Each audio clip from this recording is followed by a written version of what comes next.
سيئات أعمالنا من يهده الله فلا مضل له ومن يضلله فلا هادي له ونشهد أن لا إله إلا الله وحده لا شريك له ونشهد أن سيدنا ونبينا وحبيبنا ومولانا محمد صلى الله تعالى عليه وسلم عبده ورسوله الذي أرسل إلى الخلق كافة بشيرا ونذيرا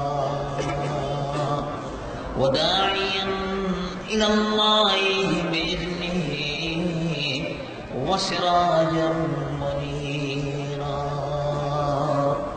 وبشر المؤمنين بأن لهم من الله فضلا كبيرا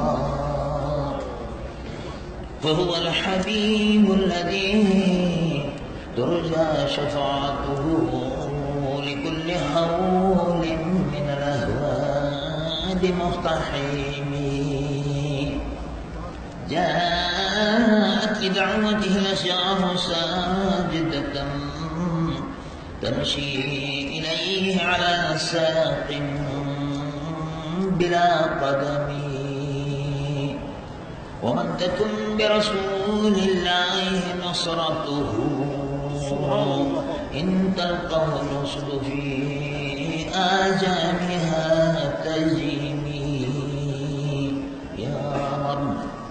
يا رب صل وسلم دائما سرمدا على حبيبك خير الخلق كلهم اللهم صل على حبيبك سيدنا مولانا محمد صاحب الوجه الأنور والجبين الأزهر صلاة وسلاما عليك يا سيدي يا رسول اللہ.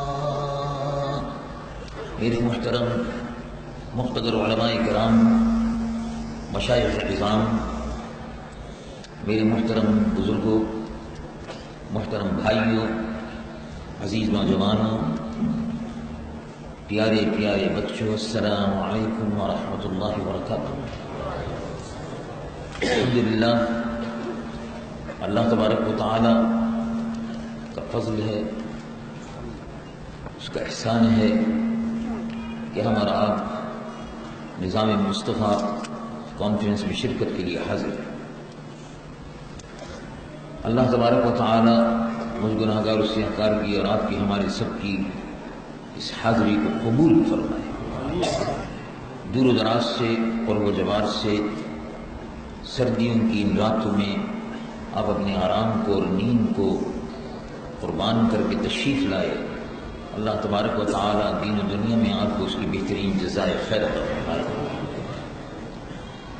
میں خصوصیت کے ساتھ آپ کی تشریف پر آپ کا شکریہ ادا کرنے کے بعد اپنے تمام ان محترم ساتھیوں کا جو ضلع لاہور کی تنظیم سے جن کا تعلق ہے، اور پھر لاہور ڈویژن کے تمام ساتھیوں کا، تمام عہدیداران کا اور کارکنوں کا خصوصیت کے ساتھ ضلع لاہور اور لاہور ڈویژن کا شکر گزار ہوں. انہوں نے انتہائی جانفشانی اور محنت سے نظام مصطفیٰ کانفرنس کے سلسلے میں انتظامات کیے. اللہ تبارک و تعالی ہمارے ان تمام ضلع کے اور ڈویژن کے ساتھیوں کو، اور خاص طور سے ضلع لاہور کے ساتھیوں کو جنہوں نے پوری ذمہ داری کے ساتھ اس کام کو انجام دیا، اور پھر ڈویژن کے دوسرے ساتھیوں نے ان کا ہاتھ بٹایا، اصل کام میں ضلع لاہور نے کیا. اللہ تبارک و تعالیٰ ان کو دین و دنیا میں اس کی بہترین جزائے خیر عطا فرمائے. میرے محترم بزرگوں اور بھائیوں، مجھ سے قبل میرے مقتدر اور محترم بزرگ اور ساتھی میرے محترم رفقا، جمعیت علماء پاکستان اور نظام مصطفیٰ کانفرنس اور پاکستان کے موجودہ حالات کے سلسلے میں اپنے ایمان افروز خیالات سے آپ کو مستفید فرماتے ہوئے چند مختصر سی باتیں میں بھی عرض کرنے کے لیے آپ کی خدمت میں حاضر ہوا۔ جو گفتگو مجھ سے قبل کی گئی ہے، میرے محترم اور مقتدر ساتھیوں نے جو کچھ فرمایا، اس کے بعد بھی کچھ کہنے سننے کی ضرورت باقی نہیں رہی تھی، لیکن بہرحال اس میں کچھ تھوڑا سا رد و بدل کرنے کے بعد انہی کے خیالات کی عکاسی میں آپ کے سامنے کرتا ہوں۔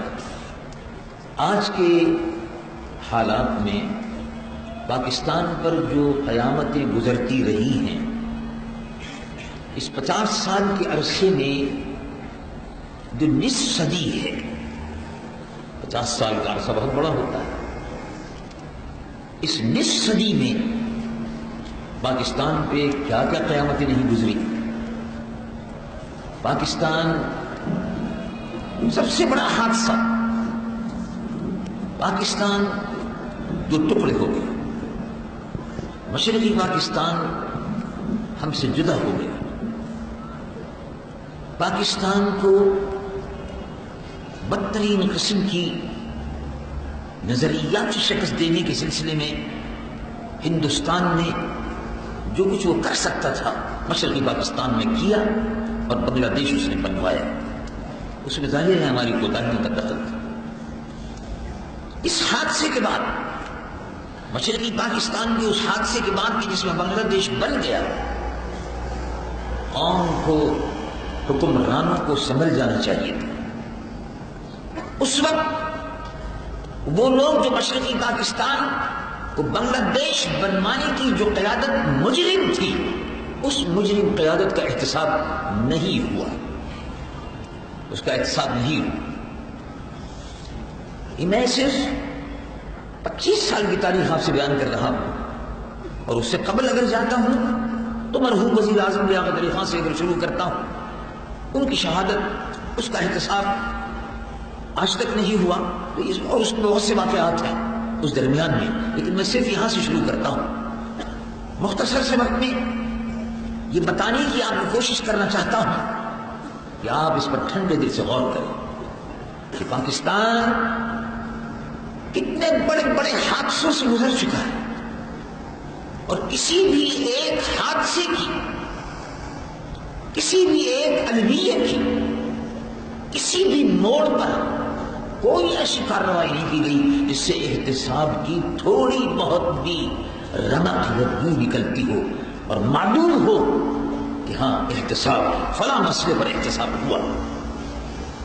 بعض صورتحال یہ ہے کہ ہم اس نہج پر پہنچ گئے کہ دنیا بجائے اس کے کہ یہ کہتی کہ پاکستان مسلمانوں کا ملک ہے، پاکستان نبی کے دیوانوں کا ملک ہے، سید العالمین محمد رسول اللہ صلی اللہ علیہ وسلم کے پروانوں کا ملک ہے، بجائے اس کے کہ دنیا ہم کو رسول اللہ کی غلامی کی نسبت سے پہچانتی، اب دنیا ہم کو کرپشن کے نام سے پہچانتی ہے۔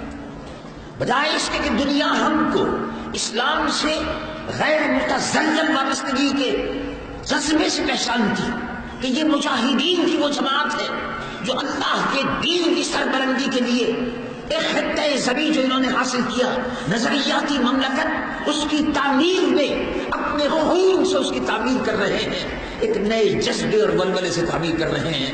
اس کے بجائے لوگ یہ کہتے ہیں کہ یہ انتہائی بددیانت، انتہائی رشوت خور، انتہائی حرام خور پاکستان ایک ملک ہے کہ دنیا کا بدترین قسم کا کرپشن، بددیانتی، خیانت مجرمانہ، حکومت سے لے کر نیچے تک جتنے بھی کارندے ہیں، یہ سب کے سب اس خیانت مجرمانہ کے مرتکب ہو رہے ہیں۔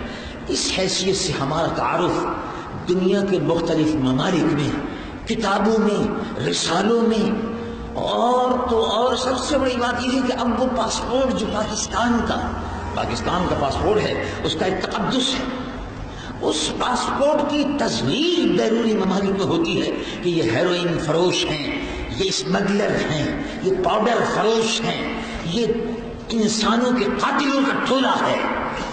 ہیروئن کی اسمگلنگ کے ذریعے سے لوگوں کو یہ موت کے سوداگر ہیں.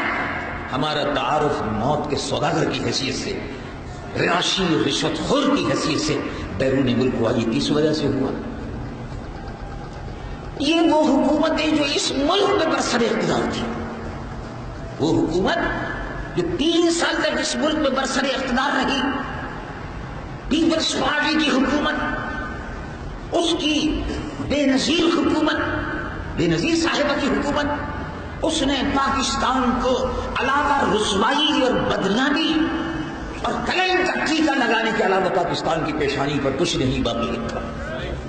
عزت کو پاکستان کی ناموس کو، پاکستان کے بہترین خد و خال کو مس کر کے رکھ دیا.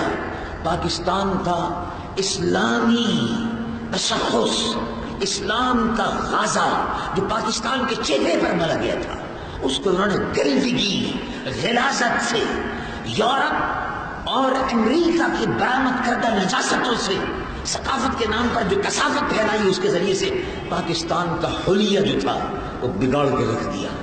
اب ایسی صورت میں یہ تو تھا ماضی، کہ جس ماضی میں ہمارے لیے رزق کے دروازے تنگ ہو گئے. یہ ملک کہ جو اناج کی سب سے بڑی دنیا کی ذخیرہ گاہ تھا، جس میں ایشیا کا سب سے بہترین نہری نظام ہے، جس ملک میں ایشیا کا سب سے بہترین نہری نظام ہو، دنیا کی زرخیز ترین زمین ہو، یہ کھیت، یہ آبشار، یہ مرغزار، یہ سارے آپ ہی کے تھے. لیکن وڈیروں نے، جاگیرداروں نے اور سرمایہ داروں نے یہاں کی زمینوں کی مٹی کو نہیں، زمینوں کو چوس لیا، انسانوں کا خون بھی چوس لیا، اور پاکستان کو نیک نامی کے بجائے رسوائی کا ٹیکہ لگایا. وہ قیادت جو اس ملک پر حکومت کر رہی تھی، خواہ وہ یحییٰ خان کی شکل میں، اور خواہ وہ ضیاء الحق کی شکل میں، اور خواہ اس کے بعد کے آنے والے مجرمین پیپلز پارٹی کی شکل میں، یہ وہ لوگ تھے جنہوں نے اس ملک کے ساتھ بہت برا سلوک کیا. لیکن کیا یہ ماضی کی تاریخ دہرانے سے اب کوئی فائدہ ہے؟ فائدہ ہے. یہ ماضی کی تاریخ دہرانے کا صرف اتنا مختصر سا فائدہ ہے کہ ہمیں اس سے عبرت حاصل کرنی چاہیے. لوگ ہی سمجھتے تھے، محترمہ یہ سمجھتی تھی کہ میں اقتدار میں رہوں گی. وہ یہ کہتی تھی، چند دن پہلے وہ یہ کہہ رہی تھی، 1 نومبر کو، 2 نومبر کو، 9 اکتوبر کے آخری ہفتے میں وہ یہ فرما رہی تھی کہ میں نہیں جاؤں گی.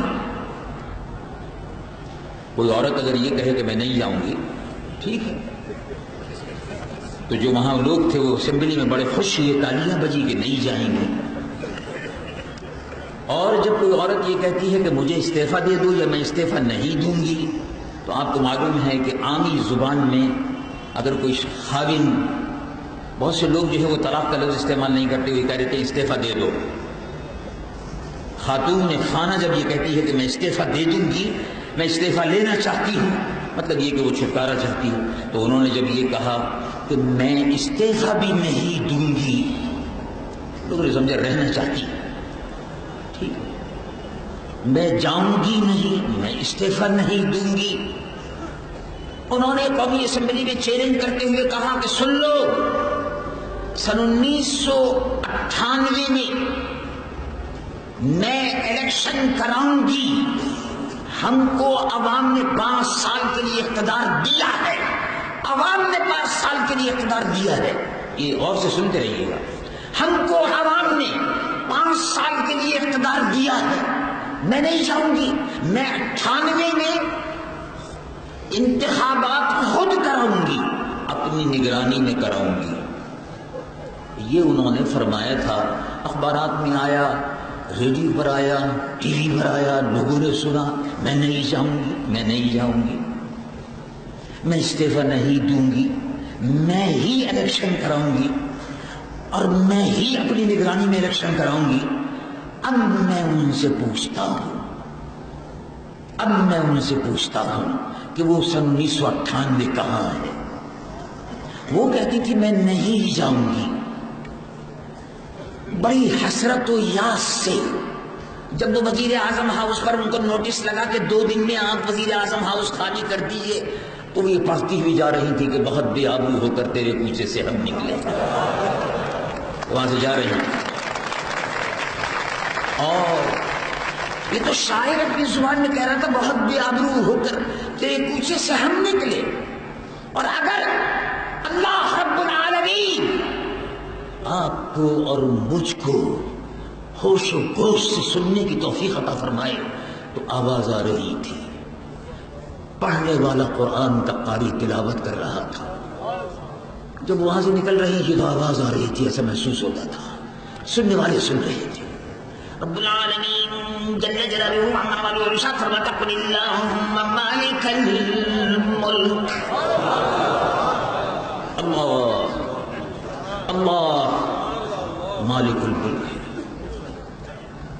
اللہ کہو اللہ یا اللہ تو ہی مالک الملک ہے.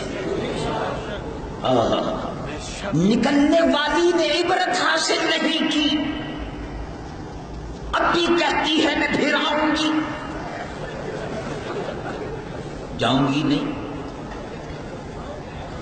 لیکن وہ جائیں گی کہ نہیں جائیں گی، لیکن بہرحال دھرنا اپنی جگہ پر ہے، جانا ہی پڑے گا، جانا ہی پڑے گا. وہ ہو کر رہے. اب وہ نہیں آئیں گی انشاءاللہ. وہ انشاءاللہ اللہ تبارک و تعالیٰ نے پیپلز پارٹی سے، اس کے ظالمانہ حکومت سے، اس لٹوروں کی اور ڈاکوؤں کی اور چوروں کی حکومت سے، ظالموں اور فاسقوں اور زانیوں اور شرابیوں کی حکومت سے قوم کو نجات دی تھی. اور اے اللہ ہم گواہی دیتے ہیں تو نے قرآن میں سچ فرمایا. رب العالمین جل جلالہ ارشاد فرماتا قل اللہم مالک الملک. کہو اللہ مالک الملک ہے. اے میرے محبوب فرما دیجیے. سبحان اللہ. زبان فیض ترجمان مصطفیٰ صلی اللہ علیہ وسلم سے ارشاد فرمایا جا رہا ہے قل اے میرے محبوب آپ فرما دیجیے. اے میرے محبوب آپ کہہ دیجئے. جب آپ کہہ دیں گے تو ساری خدائی کہہ دیں گے. آپ کہہ دیجئے. رب العالمین جل جلالہ ارشاد فرماتا ہے قل اللہم مالک الملک تؤتی الملک من تشاء. سبحان. اے اللہ تو مالک الملک ہے اور جسے چاہے ملک عطا فرما دے، جسے چاہے ملک عطا فرما دے. ان کی اکثریت نہیں تھی. 207 کی اسمبلی میں 84 سیٹیں تھی، لیکن اللہ نے ملک دے کے یہ آزمائش تھی. قوم کی بھی آزمائش تھی اور ان کی بھی آزمائش تھی. وہ اس آزمائش پر پورے نہیں اترے اور قوم جو تھی وہ عذاب الہی کی گرفت میں تھی. ظلم سے اور تشدد سے اور ناانصافیوں سے یہ ملک، اس کا ذرہ ذرہ کانپ رہا تھا ظلم اور ناانصافیوں سے. بے حیائی کے دروازے کھلے ہوئے تھے.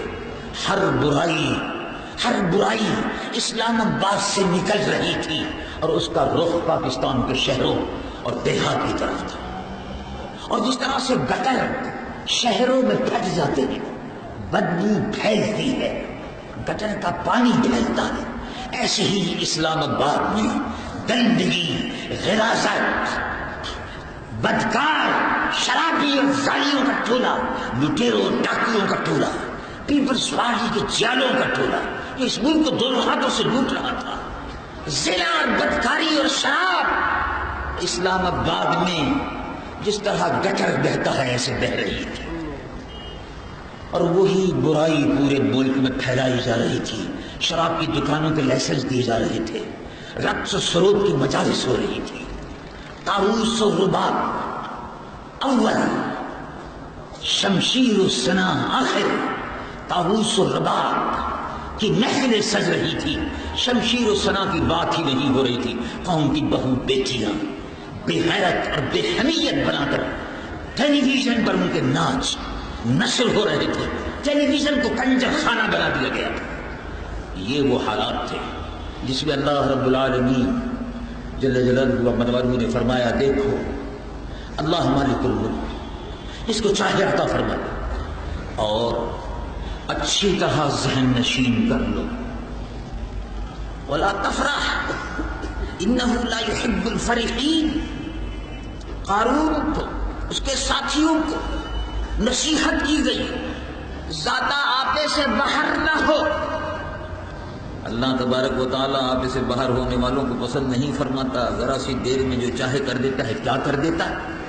رب العالمین جل جلالہ ہمارے والوں ارشاد فرماتا ہے قل اللہم مالک الملک تؤتی الملک من تشاء تنزع الملک ممن تشاء وتعز من تشاء وتذل من تشاء بيدك الخير انك على كل شيء قدير۔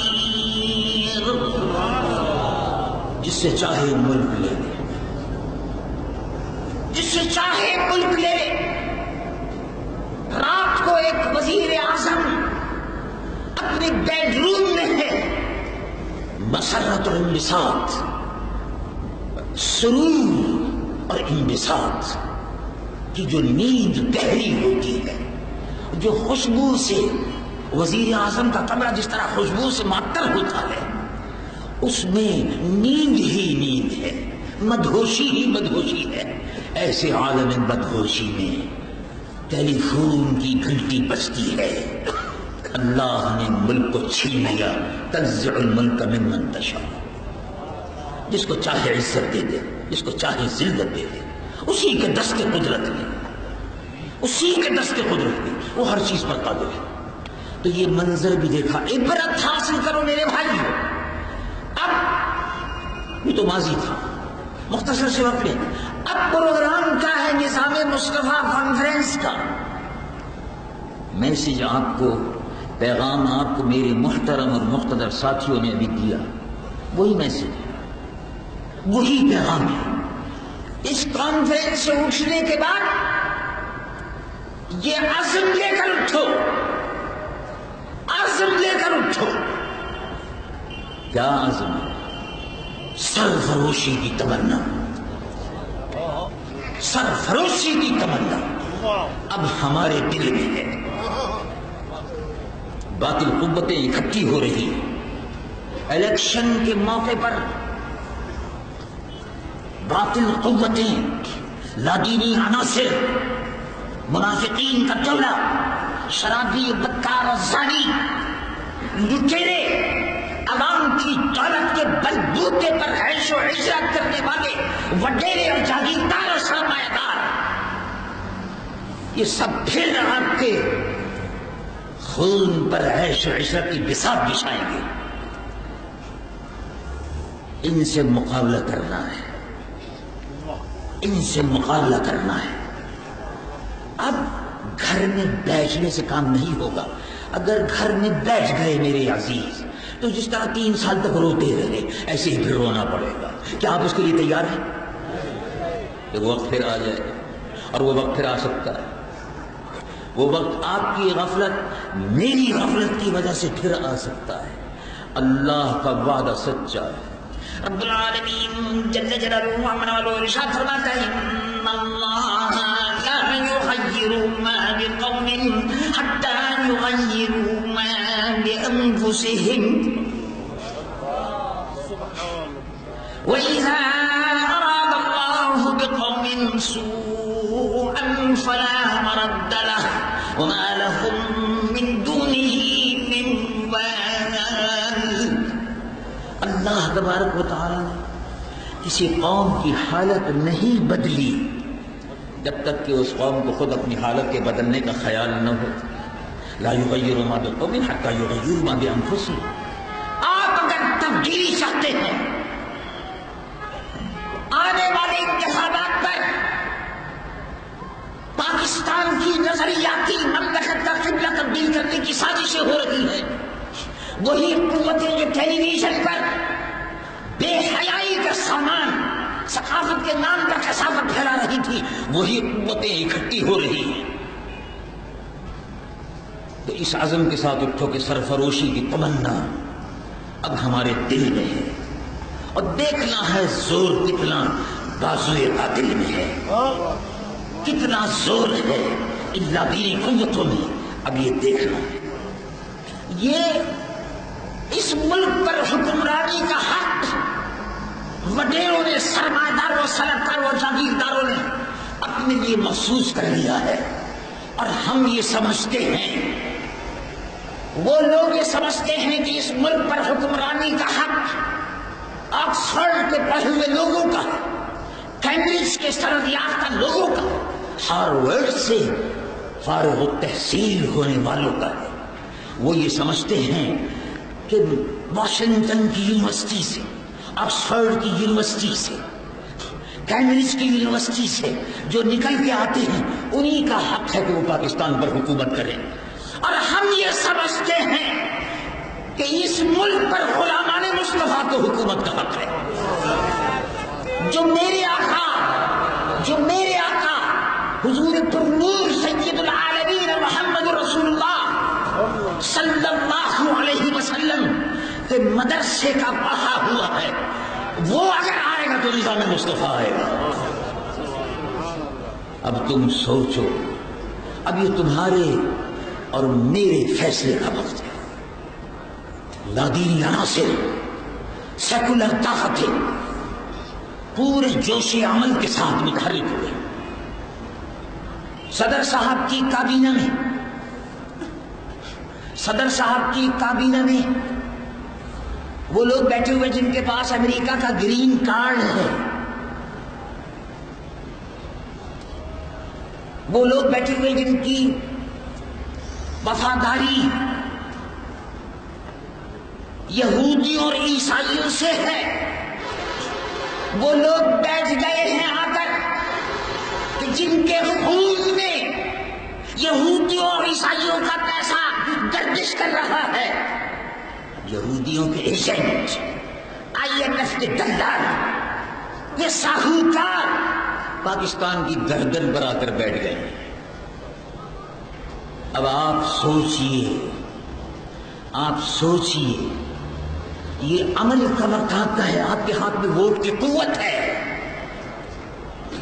ابھی آپ نے سنا کہ سب سے بڑا احتساب آپ کر سکتے ہیں اگر آپ کی سوچ برادری کی نہیں ہے، لسانی نہیں ہے، اگر آپ کی سوچ علاقائی نہیں ہے، اگر آپ کی سوچ صرف وہی ہے کہ میں مسلمان ہوں، اسلام میرا بیس ہے، میں مصطفی ہوں، اگر یہ سوچ کر آپ نے اپنے ووٹ کا استعمال کیا تو اس کا مطلب یہ ہے کہ آپ نے احتساب کر لیا۔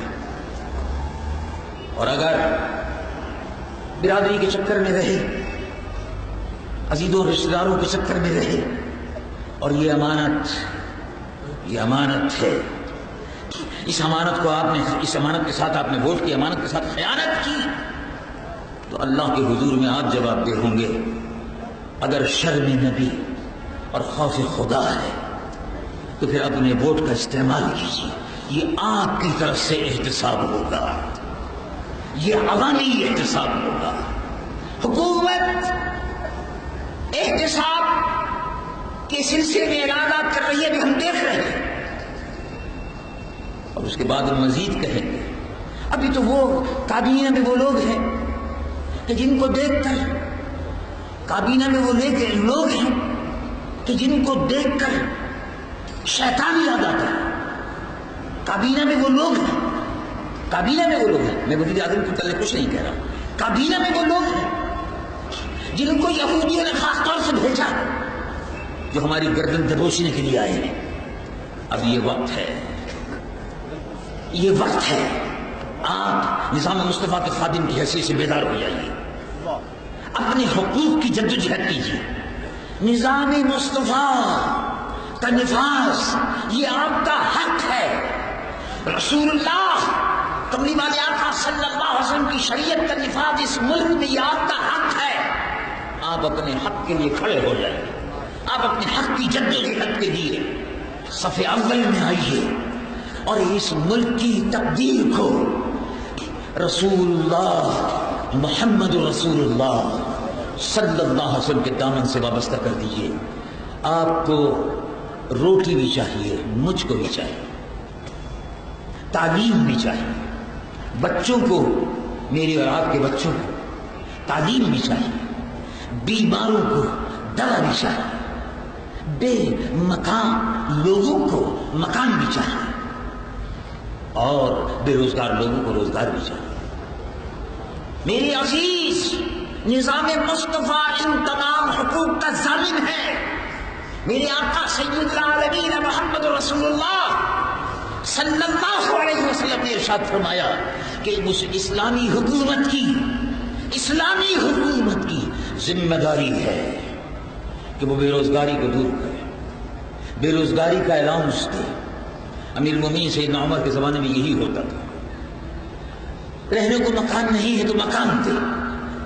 صحت عامہ کے سلسلے میں دواؤں کا, بیماریوں کا سدباد کرے. اور اگر دیانتدار لوگوں کی حکومت ہو, ایسی احتساب کرنے والی کہ امیر المومنین سیدنا عمر رضی اللہ عنہ وارضاہ کے زمانے میں گورنر کے متعلق شکایت آئی. آج تو لاہور کے لوگ, پنجاب کے لوگ گورنر کے متعلق شکایتیں کرتے ہیں کہ گورنر کس قسم کے ہیں, لیکن کوئی سننے والا نہیں. لیکن امیر المومنین سیدنا عمر پانچوں وقت مسجد نبوی میں رونق افروز ہوتے تھے, اور حج کے موقع پر, مکہ معظمہ میں حج کے موقع پر تشریف لے جاتے تھے. تمام لوگوں میں اعلان ہوتا تھا جس کو گورنر کے متعلق شکایت ہو, اپنے علاقے کے امیر کے متعلق شکایت ہو, وہ آ کر شکایتیں پیش کرے. مدینہ منورہ میں آ کر ایک شخص نے شکایت کی کہ ہمارا امیر تحفے وصول کرتا ہے, اس کو تحفے دیے جائیں تو رکھ لیتا ہے, ہمارا امیر جو ہے لوگوں سے کم ملتا ہے. فوراً امیر المومنین سیدنا عمر, نظام مصطفیٰ کے صدر کا فرمان جاری ہوا. گورنر کو, صحابی رضی اللہ عنہ وارضا کو مامور کیا کہ اونٹنی پر سوار ہو, جتنا جلد ہو سکتا ہے پہنچو. شام میں وہ موجود ہے, ملک شام میں گورنر ہے. جیسے ہی پہنچو اسی وقت ہو کہ تیاری کر کے فوراً بیٹھ جائیے اور لے کر ان کو مدینے میں واپس آؤ. ان کو وہاں رہنے مت دو, یہ فرمان ان تک پہنچا دو کہ واپس آؤ, تم اپنے ساتھ لے کر آؤ. جب گورنر صاحب آئے تو مسجد نبوی میں ان سے پوچھا کہ تم لوگوں سے تحائف وصول کرتے ہو؟ کہا بے شک لوگ تحفے دیتے ہیں, میں لے لیتا ہوں. تو فرمایا کیوں لے لیتے ہو؟ کہا کہ وہ دے دیتے ہیں, میں ہدیہ سمجھ کر لے لیتا ہوں. اور فرمایا لوگ محبت سے دیتے ہیں. تو ارشاد فرمایا جب تم گورنر نہیں تھے کیا اسی طرح سے لوگ تم کو تحفے دیتے تھے؟ سیدنا عمر رضی اللہ عنہ وارضا ابن خلدون لکھتے ہیں کہ آپ نے پوچھا جب تم گورنر نہیں تھے اس وقت تحفے ملتے تھے؟ کہا نہیں. تو فرمایا جتنے تحائف ہیں وہ سب سرکاری خزانے میں بیت المال میں داخل کر دو. تم لوگوں سے ملتے نہیں تھے, مقرر اوقات تھے, حاجب دروازے پر دربان بٹھایا ہوا تھا. کہا بے شک. تو فرمایا آج سے تمہاری سزا یہ ہے کہ پورے 1 سال تک مدینہ منورہ کی چراگاہ میں بکریوں کو چراؤ. یہ سزا ہے تمہاری, یہ ہے احتساب. نظام مصطفیٰ اگر آتا ہے تو صدر بھی, گورنر بھی سرے بازار جرے لگائے جائیں. یہ ہے احتساب. نظام مصطفیٰ کا احتساب یہ ہے. ہم اسی نظام کو جمعیت علماء پاکستان اسی نظام کو اس ملک میں لانا چاہتی ہے جو کملی والے کا نظام ہے، جو رحمت للعالمین کا رحمت والا نظام ہے۔ آؤ اس جد و جہد میں شامل ہو۔ اللہ تبارک و تعالیٰ میرا اور آپ کا ہم سب کا حامی و ناصر ہو۔ مصطفیٰ جان